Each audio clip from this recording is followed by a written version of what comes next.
We're in example 7. In the last video, we looked at an example where we were trying to find the area between the rate function and the x-axis, but that area was not made up of rectangles and triangles. Instead, it was made up of a parabola.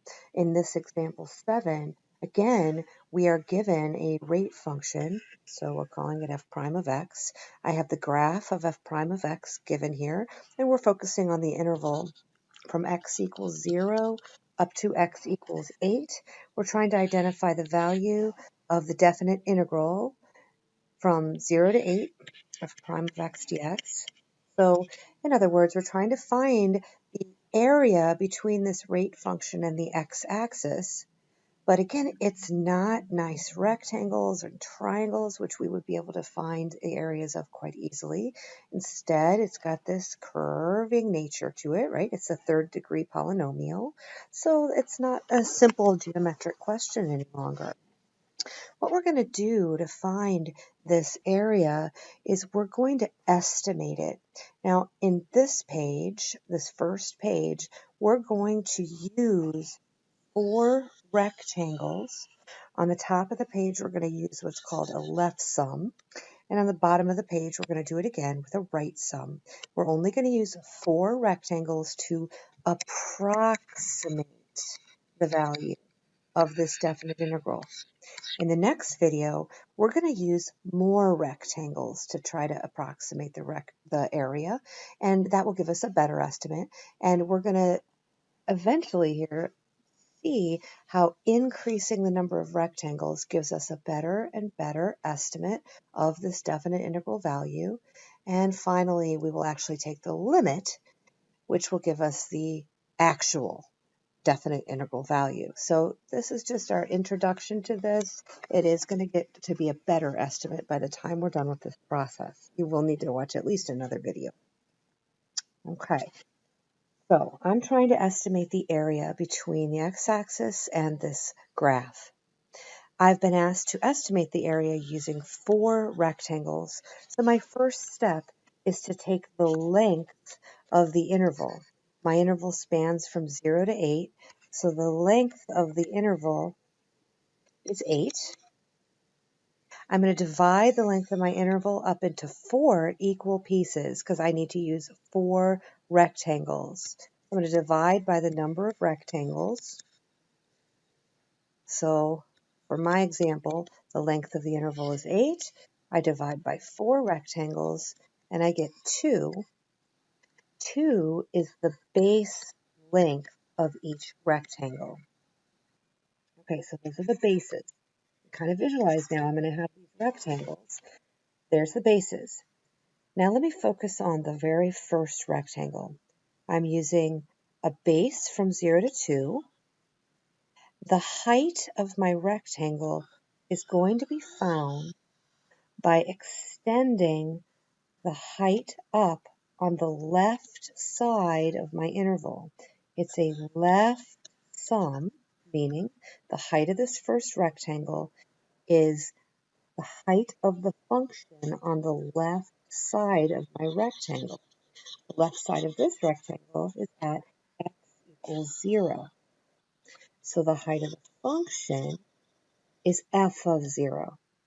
Let me just label this point. I have the function given above. When you plug 0 into this function, you get out a height of 240. So this point is 0, comma f of 0. And that height is the height of this first rectangle. The height of this first rectangle is f of 0, which is 240. So the base is here. The height of this rectangle is 240. And if I fill it in, notice I'm trying to find the area between the curve and the x-axis. This rectangle doesn't quite fill in that area up to the function itself, but it's pretty close. It's a decent estimate. The next rectangle, the second rectangle, spans from x equals 2 to x equals 4. The height of this rectangle will be the height of the function on the left side of the rectangle because it's a left sum. So I put my pencil on the left side of the rectangle, extend it all the way up until I hit the function. This is the point 2, comma, f of 2. If you plug 2 into the function, you will see that you get an output of 260.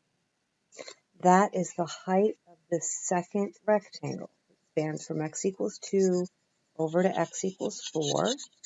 So this rectangle has a height of 260.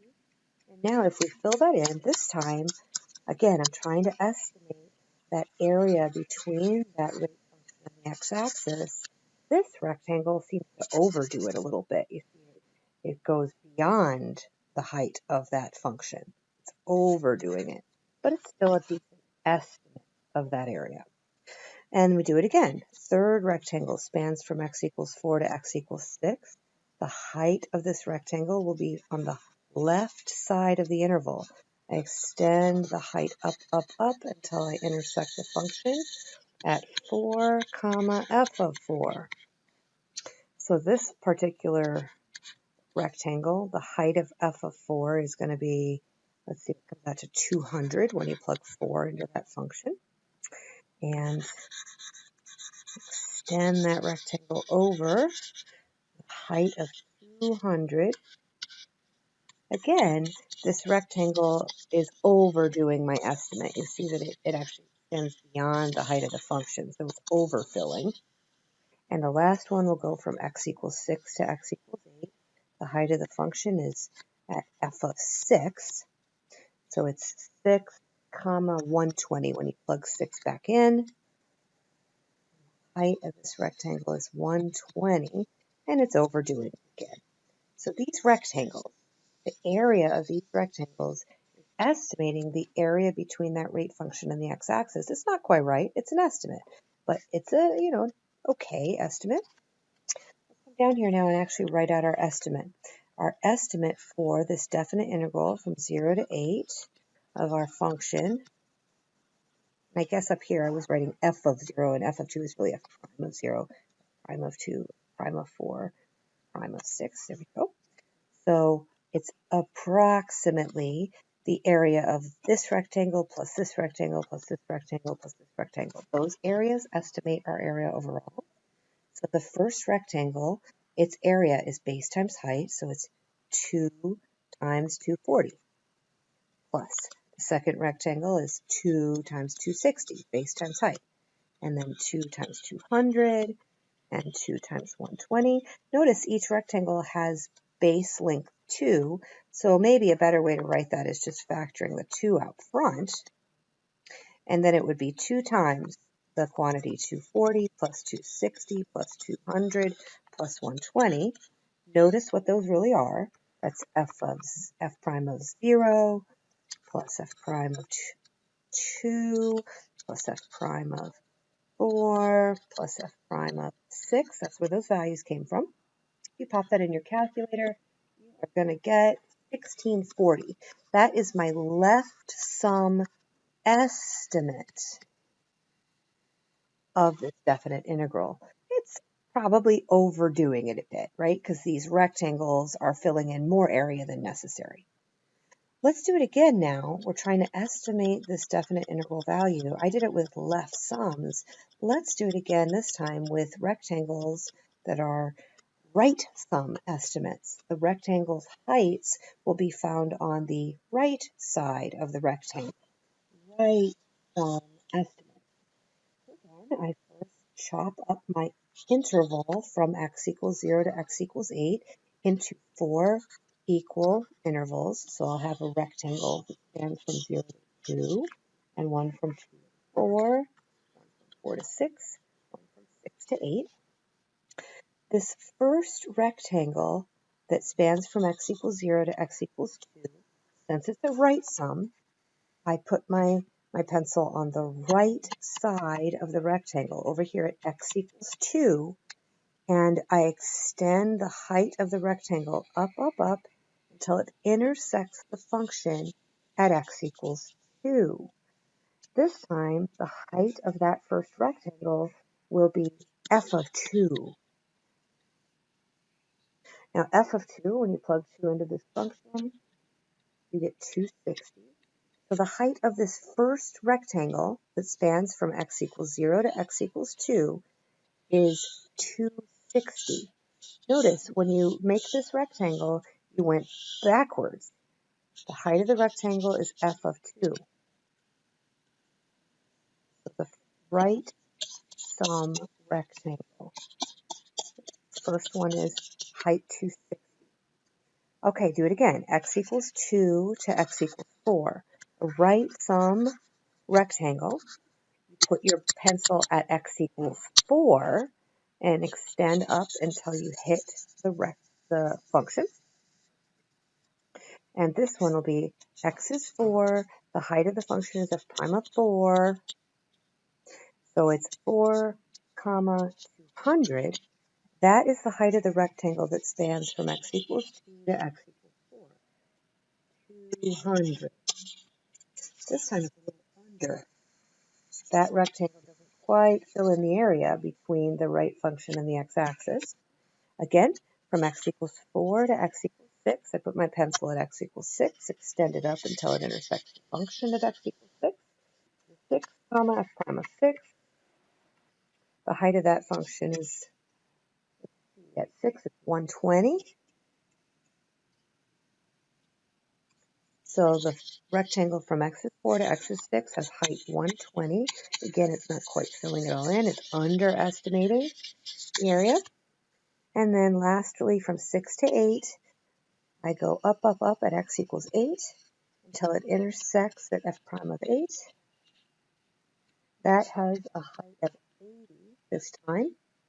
The rectangle from x is 6 to x is 8 has height 80. So my estimate of the interval is the area of the first rectangle, which is base times height, 2 times 260, plus the second rectangle's area, 2 times 200, and so forth. I'm just going to factor that 2 out front. That's the base length. And then we're going to multiply times all those heights added up. The height of the first rectangle is 260, plus the second rectangle 200, plus 120, plus 80. If you add that all up, remember this is just an estimate of the definite integral.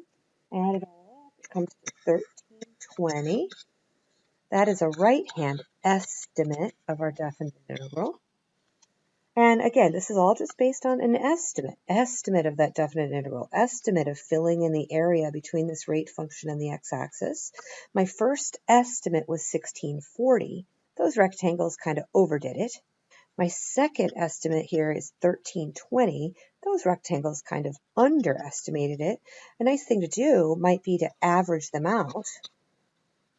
So if we take the 1640 estimate, which was our 4 rectangle left-hand sum, plus the underestimate, 1320, which was our 4 rectangle underestimate, the right-hand sum, and divide it all by 2, right, just averaging them out, I get 1480, and that might be a pretty good way to estimate it.